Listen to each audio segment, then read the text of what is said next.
बात करते हैं अच्छी और सच्ची खबरों की। बात प्रधानमंत्री नरेंद्र मोदी के ग्रीस दौरे की करेंगे और इस दौरे में प्रधानमंत्री मोदी को वहां के दूसरे सर्वोच्च सम्मान Grand Cross of the Order of Honour से सम्मानित किया गया है।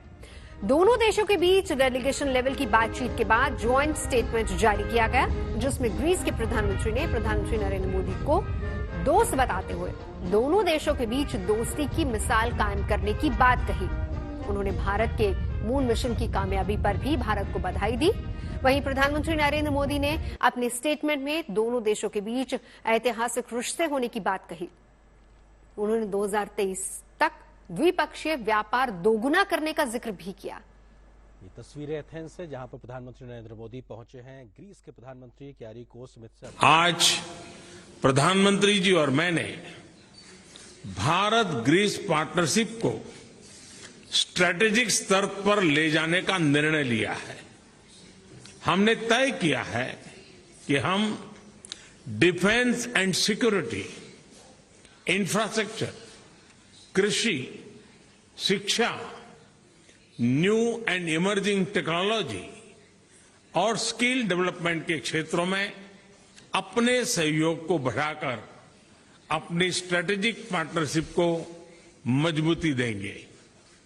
फ्रेंड्स, रक्षा और सुरक्षा के क्षेत्र में हमने सैन्य संबंधों के साथ साथ रक्षा उद्योगों को भी बल देने पर सहमति जताई।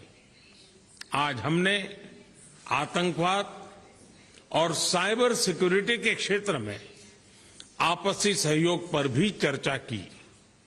हमने तय किया कि हमारे राष्ट्रीय सुरक्षा सलाहकारों के स्तर पर भी बातचीत का एक संस्थागत प्लेटफॉर्म होना चाहिए। प्रधानमंत्री जी और मैं सहमत है कि हमारा द्विपक्षीय व्यापार तेजी से बढ़ रहा है और आगे भी बढ़ोतरी की अपार संभावनाएं हैं।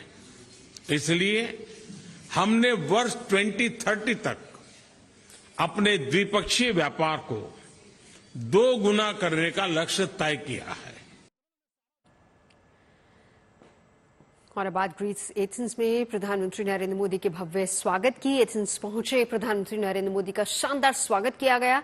यहां भी माहौल पूरा मोदीमय नजर आया। प्रधानमंत्री मोदी का राष्ट्रपति भवन में वहां के राष्ट्रपति ने ग्रैंड वेलकम किया। वहां प्रधानमंत्री मोदी को दूसरे सर्वोच्च सम्मान से भी सम्मानित किया गया। प्रधानमंत्री मोदी की ग्रीस की प्रधानमंत्री से मुलाकात और अहम मुद्दों पर बातचीत भी हुई।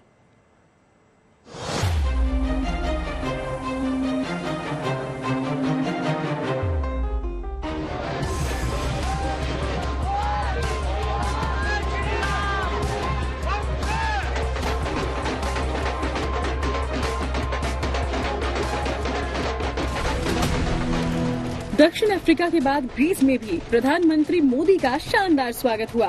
प्रधानमंत्री मोदी जब एथेंस पहुंचे तो वहां भी उनकी अगवानी वैसे ही जबरदस्त तरीके से हुई जैसा कि उनके हर विदेश दौरे पर देखने को मिलता है। एथेंस में भी मोदी मोदी की खूब गूंज सुनाई पड़ी।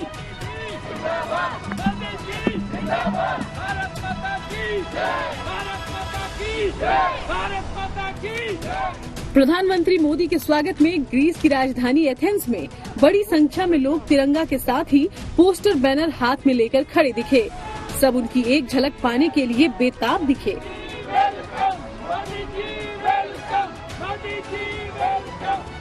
एथेंस पहुंचे प्रधानमंत्री को गार्ड ऑफ ऑनर दिया गया।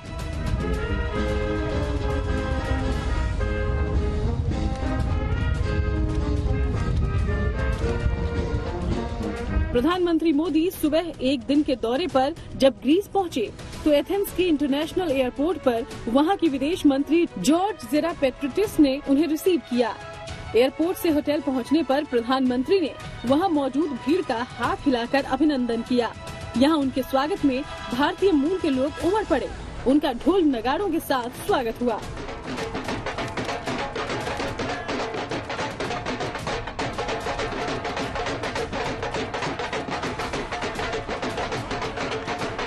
प्रधानमंत्री का माला पहनाकर स्वागत किया गया। भारतीय समुदाय ने उन्हें ग्रीस का पारंपरिक मुकुट भी पहनाया, जिसे हेड ड्रेस कहा जाता है। यहाँ वो लोगों से बड़े ही गर्मजोशी से मिले। उनसे मिलने बड़ी संख्या में बच्चे भी पहुंचे थे, जिनके सिर पर प्रधानमंत्री ने हाथ फेरा। लोगों ने यहां उनके साथ सेल्फी भी ली। प्रधानमंत्री मोदी से मिलकर लोग बेहद खुश नजर आए। उन्होंने अपना अनुभव भी शेयर किया। आज मोदी जी जो हमारे बीच यहाँ आए हैं, हम लोगों को बहुत खुशी की बात है। जो 40 साल के बाद आज ग्रीस में हमारे प्रधानमंत्री मोदी जी आए, जैसे वो मेरे पास आए तो मैंने जय श्री राम का जयकारा लगाया, तो वो मेरे पास आए और मैंने उनको गुजराती में बोला, मोटा भाई केम छो, तो उन्होंने मुझे गुजराती में ही जवाब दिया, मजा मांग, और मेरे से हाथ मिलाया और बहुत खुश हुए, बात की। 15 अगस्त से रेडी थे इधर मिलने के लिए, पास भी बनाया, सब कुछ बनाया हमने ये मोदी जी से मिलने के लिए। अभी हम आ रहे हैं तो हम लोग तुरंत आ गए पीएम जी को, मोदी जी को मिलने के लिए। It's really great experience for us. It was very good, very good. India में तो हम मिल नहीं पाते मोदी जी से, तो यहाँ मौका मिला मिलने का। एथेंस में प्रधानमंत्री Modi tomb of unknown soldier पहुंचे। यहां उन्होंने सैनिकों को श्रद्धांजलि दी। एथेंस में राष्ट्रपति भवन पहुंचने पर राष्ट्रपति कैटरीना सकेलारो पाउलो ने प्रधानमंत्री मोदी का सेरेमोनियल वेलकम किया। उन्होंने प्रधानमंत्री को ग्रीस के दूसरे सर्वोच्च सम्मान Grand Cross of the Order of Honour से सम्मानित किया। इसके लिए प्रधानमंत्री मोदी ने शुक्रिया भी अदा किया। राष्ट्रपति कैटरीना से मुलाकात के बाद प्रधानमंत्री मोदी ने उन्हें चंद्रयान के बारे में भी बताया। चंद्रयान 3 की सफलता वो सिर्फ भारत की या भारत के विज्ञानों की सफलता ऐसा नहीं है, ये पूरी मानव जात के लिए सफलता है और पूरे मानव जात के भविष्य को गढ़ने में विज्ञान के इस प्रकार के साहस और सफलताएं बहुत बड़ी भूमिका अदा करती है। उसमें भी जिस भूभाग पर चंद्रयान 3 ने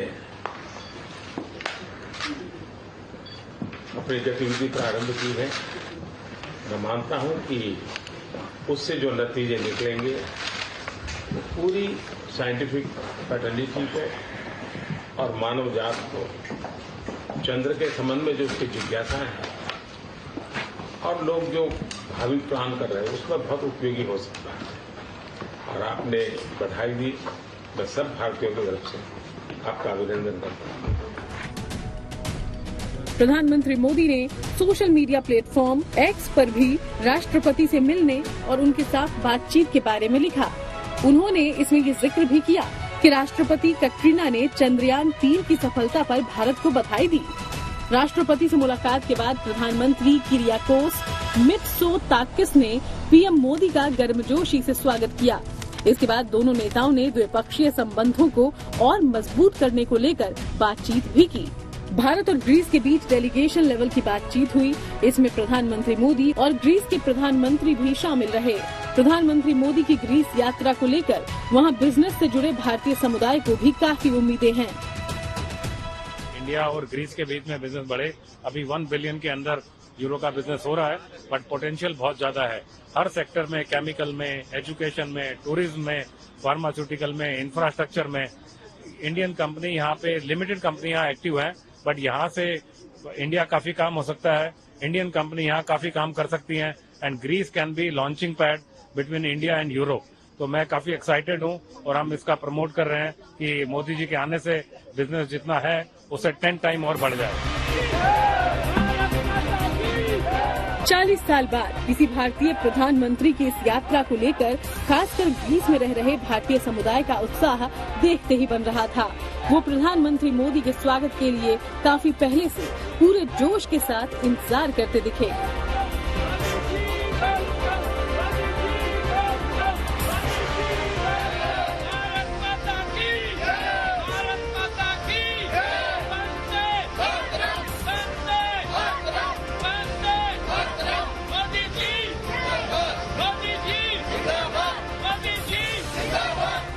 नरेंद्र मोदी इंदिरा गांधी के बाद ग्रीस जाने वाले दूसरे भारतीय प्रधानमंत्री हैं। इसके पहले 1983 में इंदिरा गांधी ग्रीस पहुंची थी। इतने लंबे अंतराल के बाद किसी भारत के प्रधानमंत्री को अपने पास देखकर लोगों की खुशी का ठिकाना नहीं रहा। Bureau report, good news today.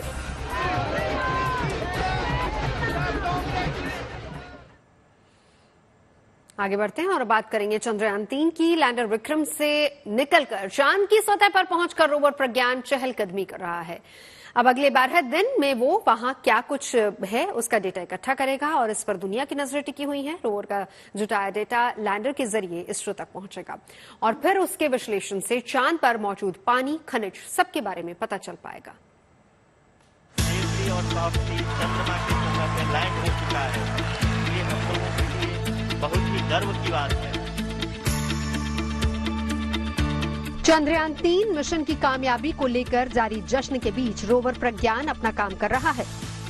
आज इसरो ने चंद्रयान 3 के लैंडर से 6 पहियों और 26 किलो वाले प्रज्ञान रोवर के बाहर आने का पहला वीडियो शेयर किया।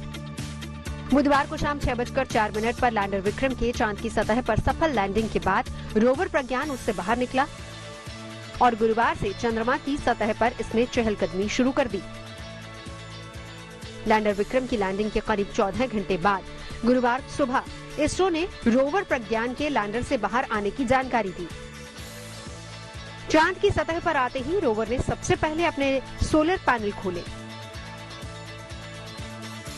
यह 1 सेंटीमीटर प्रति सेकंड की स्पीड से चलता है और अपने आसपास की चीजों को स्कैन करने के लिए नेविगेशन कैमरों का इस्तेमाल कर रहा है। अब 12 दिनों में रोवर प्रज्ञान लैंडर के आसपास आधा किलोमीटर का सफर तय करेगा। जैसे ही रोवर चंद्रमा पर उतरा तो उसके पहियों ने चांद की मिट्टी पर राष्ट्रीय प्रतीक अशोक स्तंभ और इसरो के लोगों की छाप छोड़ी और फिर अपने टास्क को पूरा करने में जुट गया। रोवर प्रज्ञान चंद्रमा की सतह की रासायनिक संरचना, मिट्टी और चट्टानों की जांच करेगा। ये ध्रुवीय क्षेत्र के पास चंद्रमा की सतह के घनत्व और थर्मल गुणों को मापेगा। रोवर जानकारियां जुटाएगा और ये डेटा लैंडर के जरिए इसरो कमांड सेंटर पहुंचेगा। प्रज्ञान रोवर में 2 पेलोड्स लगाए गए हैं जो वहां की स्पेक्ट्रोग्राफी को समझेंगे। 14 दिन जो है वो इस तरीके के साइंटिफिक एक्सपेरिमेंट रहेंगे जिसमें वहां की कॉम्पोजिशन को समझा जाएगा, वहां के सैंपल्स को समझा जाएगा, मतलब मिट्टी के सैंपल्स को समझा जाएगा, साथ ही साथ एटमॉस्फेयर को समझा जाएगा, उसके साथ वहां पर होने वाली सेस्मिक एक्टिविटीज को समझा जाएगा और इन सारे डाटा का एनालिसिस जो है वो इसरो हेडक्वार्टर्स तक पहुंचाया जाएगा। रोवर में 2 पेलोड लगे हैं जो पानी और बाकी दूसरे कीमती धातुओं की खोज में मदद करेंगे। चंद्रयान 1 मिशन से चांद पर पानी के संकेत मिले थे, इसीलिए वहां पानी के बारे में अहम जानकारी मिलने की उम्मीद की जा रही है। अब दुनिया की नजरें चांद से आने वाले डेटा पर है। इस डेटा के विश्लेषण से चांद के बारे में कई नई जानकारियां सामने आ सकती हैं। पानी जो है, उस पानी का प्रयोग क्या हम अपने साइंटिफिक एक्सपेरिमेंट में प्रयोग में ला सकते हैं? क्या वो पानी पीने योग्य है या जीवन यापन के लिए जरूरी है? इन जैसे डाटा का एनालिसिस हमारा चंद्रयान 3 करेगा। साथ ही साथ चंद्रमा का वो सतह है, बहुत से खनिज वहां पर संसाधन उपलब्ध हैं।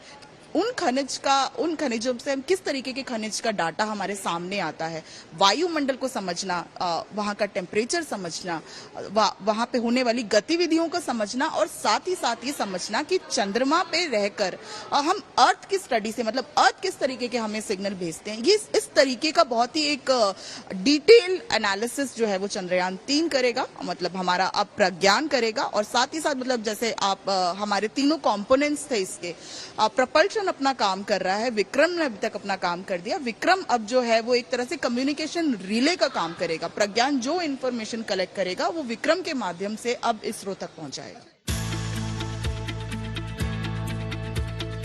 रोवर का पहला वीडियो जारी करने से पहले गुरुवार को इसरो ने चंद्रयान की टच डाउन से ठीक पहले का वीडियो जारी किया था, जिसे चंद्रयान 3 ने भेजा है।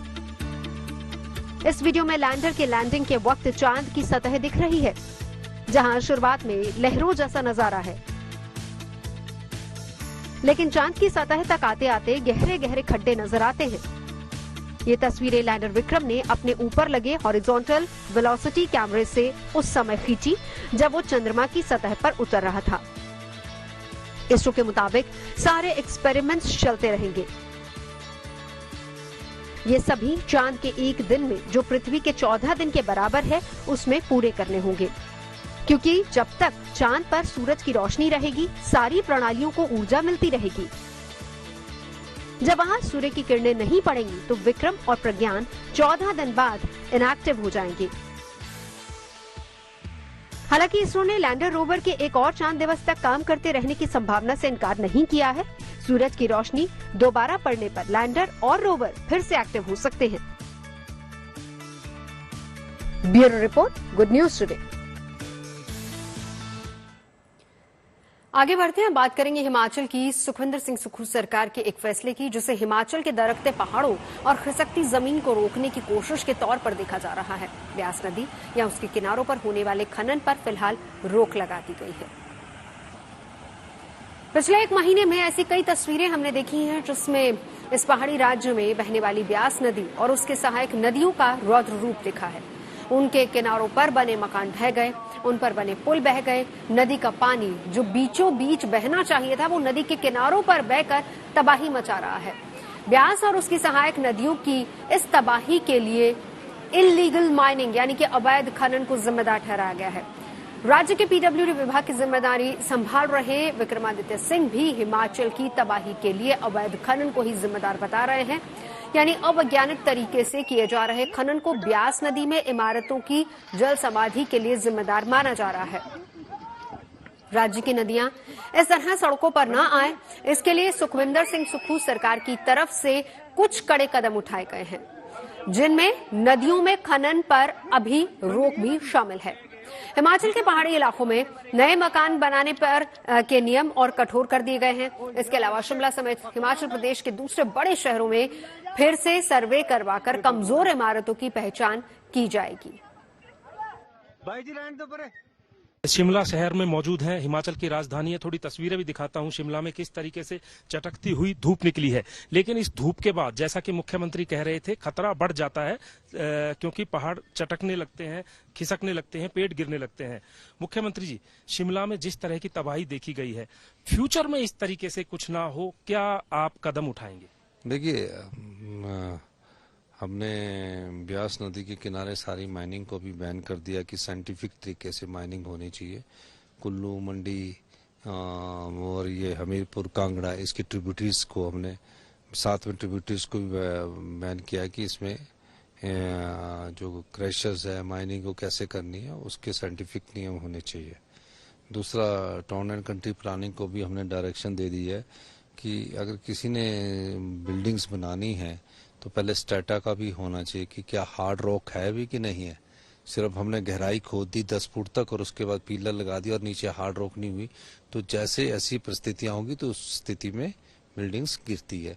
उस बारे में हमारी चर्चा हो रही है। जो बिल्डिंग ऑलरेडी बनी हुई है, क्या उनकी भी कोई मैपिंग कुछ? देखिए, सर्वे हम सारी जगह करवाना चाहते हैं। सर्वे के लिए हम बातचीत कर रहे हैं और निश्चित तौर पर जो तबाही हुई है उससे हमें सबक लेना भी है और ड्रेनेज सिस्टम को ठीक करना है। नाले जो चौक हो गए उसको ठीक करना है।